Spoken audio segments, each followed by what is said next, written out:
Assalomu alaykum, hurmatli kuzatuvchilar. Bitta oldinga qo'ygan videomizdan kelib chiqqan holatda talab va takliflarga ko'ra bu videomizda sizlarga Viagra'ni o'rniga olishlaring mumkin bo'lgan aptekadan retseptsiz dorilarni tavsiya qilaman.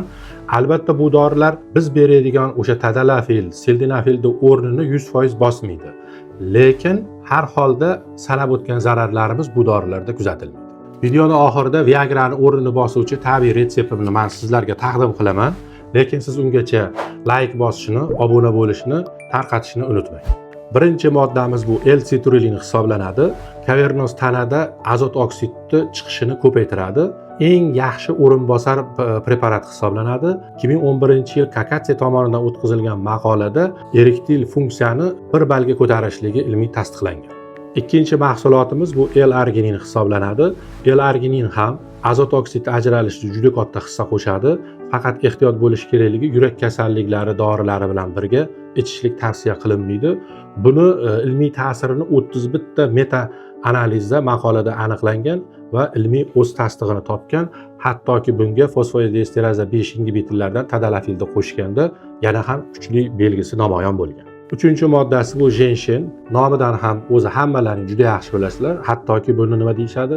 O'simlikni Viagrasi deyshadi. Juda ham ko'p Osiyoda ayniqsa ilmiy tadqiqotlar o'tkazilgan. 2013-yilgi meta analizda ham o'z tasdig'ini topgan. Buni eng mashhuri o'sha Koreyada yetishtiriladigan red jenshen hisoblanadi.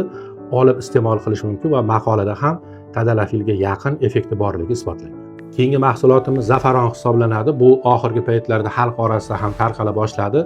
Lekin tabiiy moddalardan foydalanadigan ba'zi shifokorlar buni azaldan qo'llanib kelishgan tabiblar asosan. Bu 2019-yil o'tkazilgan maqolada o'zini erektil funksiyani yaxshilashi bo'yicha isbotlangan. Viagraga o'xshash ta'sirga ega, lekin Viagradan ancha xavfsiz. Videomizning asosiy qismi retseptlarga keldik. Hozir sizlarga o'qib beraman. Ekranda buni alohida ko'rsatamiz ham. Lekin shifokorga borib ko'rik tekshiruvdan o'tmasdan bu retseptlarga amal qilishni juda ham tavsiya qilmayman. Nima bo'lganda ham shifokorda ko'rikdan o'ting. Retsept. L-citrulin 1000 mg bittadan 3 mahal 3 oy muddat davomida ichasiz.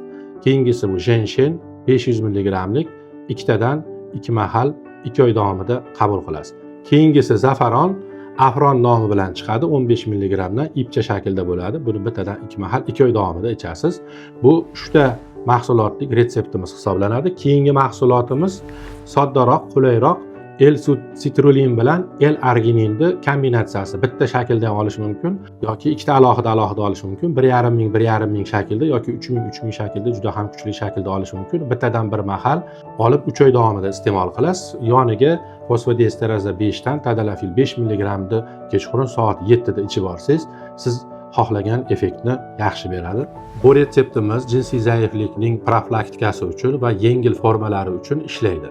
Lekin har qanday kasallikni shifokorni ko'rigi tekshiruvsiz davolash mumkin emas. Shifokorga albatta uchrang.